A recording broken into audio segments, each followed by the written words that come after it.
ഷറഫ് എന്ന നടനിലേക്ക് നോക്കുകയാണെങ്കിൽ നമുക്ക് ഒരിക്കലും പ്രെഡിക്റ്റ് ചെയ്യാൻ പറ്റാത്ത ഒരു ആക്ടറാണ്. കാരണം പ്രേമത്തിൽ നമ്മൾ പിന്നെ നോക്കുക വരത്തൻ അങ്ങനെയൊക്കെ ഒരു എന്താ പറയുക അത്രയും വളർച്ച.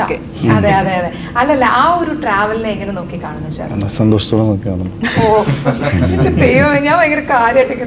കാരണം നിങ്ങളിപ്പോൾ പറഞ്ഞ പോലെ തന്നെ എന്തും ചെയ്യും എന്ന് പറഞ്ഞാലും ഐശ്വര്യ അത് ഒരു അഭിനേതാവിനെ സംബന്ധിച്ചിടത്തോളം പ്രേക്ഷകർക്ക് അത് അംഗീകരിക്കണം എങ്കിലും മാത്രമാണ്. പ്രത്യേകിച്ച് ഇപ്പൊ ഞാൻ ജ്യോതിർമയുടെ ഇന്റർവ്യൂ ആണ് കഴിഞ്ഞ ദിവസം. അപ്പം പറയായിരുന്നു ഷറഫിലെ നടനെ കുറിച്ച്. കാരണം അമൽനീരൻ നമ്മുടെ എന്താ പറയുക മലയാള സിനിമയുടെ ഒരു മേക്ക് ഓവറിന്റെ തമ്പുരാനാണ് അദ്ദേഹം.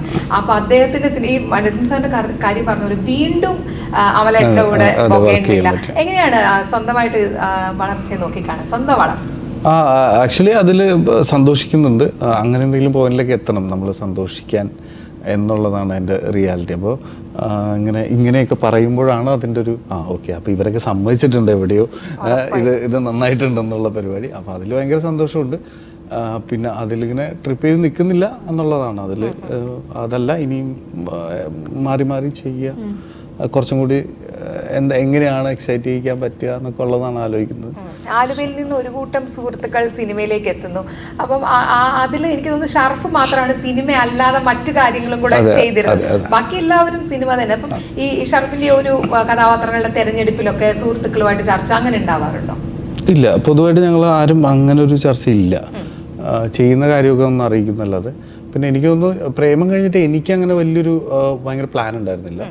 അപ്പോൾ ഞാനെല്ലാം ചെയ്യുന്നുണ്ടായിരുന്നു. അപ്പോൾ അതൊരു ലൈൻ ഓഫ് സിനിമകൾ ഇങ്ങനെ വന്നതിൻ്റെ ഒരു ഇതുണ്ടാവുമായിരിക്കും. ഐഷുവിലേക്ക് എത്തുമ്പോൾ എങ്ങനെയാണ് ഈ കഥാപാത്രങ്ങൾ ഇപ്പോൾ പറഞ്ഞല്ലോ ഞാൻ എൻ്റെതായ ബൗണ്ടറീസ് വെച്ചിട്ടുണ്ട് എന്നൊക്കെ പറഞ്ഞു. എങ്കിലും കഥാപാത്രങ്ങളുടെ ഒരു തിരഞ്ഞെടുപ്പ് അത്ര ഈസി അല്ല.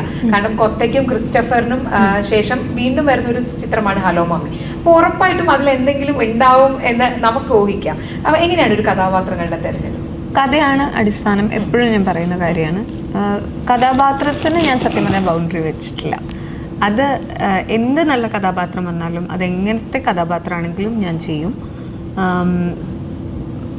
നല്ലതായിട്ടിരിക്കുന്ന, അതായത് ഒരു രസച്ചരട് മുറിക്കാതെ പോകുന്ന ഒരു കഥയുടെ ഭാഗമാകണം ആ ക്യാരക്ടറിന് ഒരു ബിഗിനിങ് മിഡിൽ എൻഡ് ഉണ്ടാവണം.